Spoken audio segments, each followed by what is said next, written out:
Hello students, कैसे हो? I hope आप सभी बहुत अच्छे होंगे। आज हम पढ़ेंगे पाठ 9 जिसका नाम है बरखा गीत। इस पाठ के जो कवि हैं वह रमानाथ अवस्थी हैं। सबसे पहले हम रमानाथ अवस्थी का जीवन परिचय पढ़ते हैं। रमानाथ अवस्थी का जन्म 8 नवंबर सन 1924 को फतेहपुर उत्तर प्रदेश में हुआ। वे आधुनिक हिंदी गीतों में सशक्त रचनाकार हैं।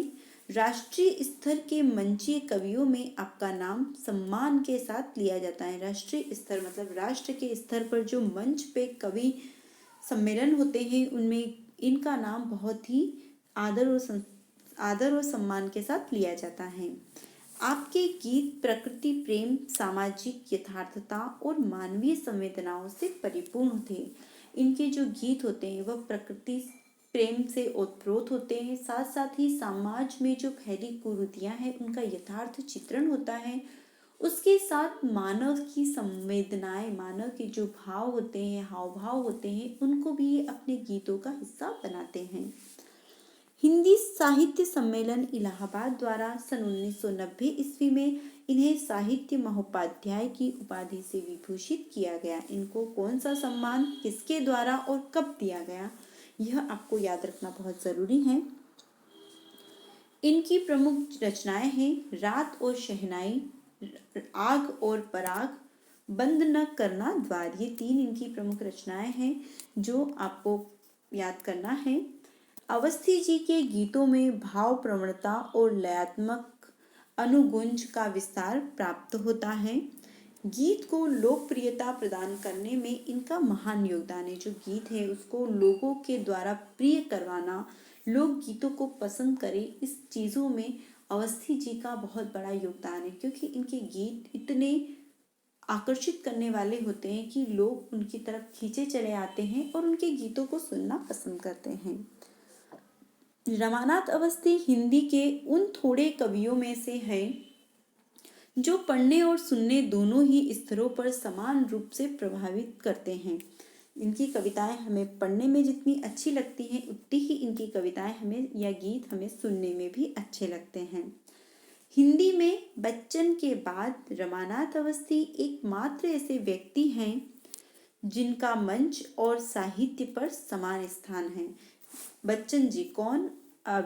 अभिषेक बच्चन के पिताजी अमिताभ बच्चन और उनके पिताजी हरिवंश राय बच्चन, जो कि अमिताभ बच्चन जी के पिताजी हैं और अभिषेक बच्चन जी के दादाजी हैं।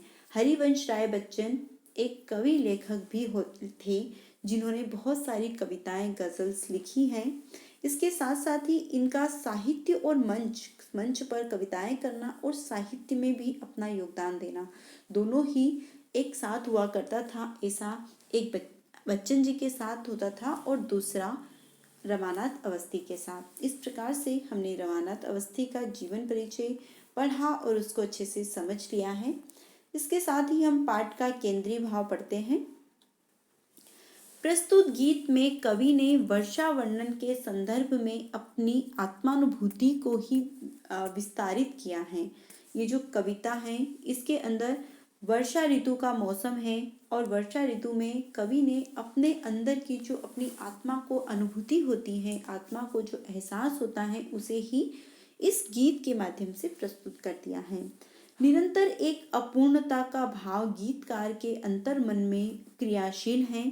इस अपूर्णता को वर्षा का उल्लास और वर्षा की प्रकृति संवेदनाएं भी पूर्ण नहीं कर पाती हैं। वर्षा में यद्यपि पृथ्वी को हरा भरा बना दिया है, मरुस्थल भी वर्षा से गीला हुआ है।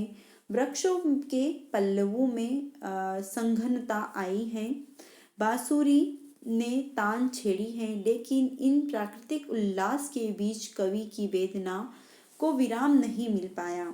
वर्षा के आगमन के बीच वियोगाजन्य अनुभूतियों से प्रभावशाली वर्णन इस गीत के विरुद्ध अनुभूतियों का संयोग है, परक सौंदर्य को बदल देता है। जो इनकी इस कविता के अंदर इतने अच्छे मौसम में हर प्रकृति ने अपना रूप परिवर्तित कर लिया है, परंतु कवि के मन में अभी भी एकांत है, निराशा है और उनके मन को विराम नहीं मिला है। आइए इस कविता के माध्यम से हम इसको अच्छे से पढ़ेंगे तथा समझेंगे। आज के लिए बस इतना ही। Thank you.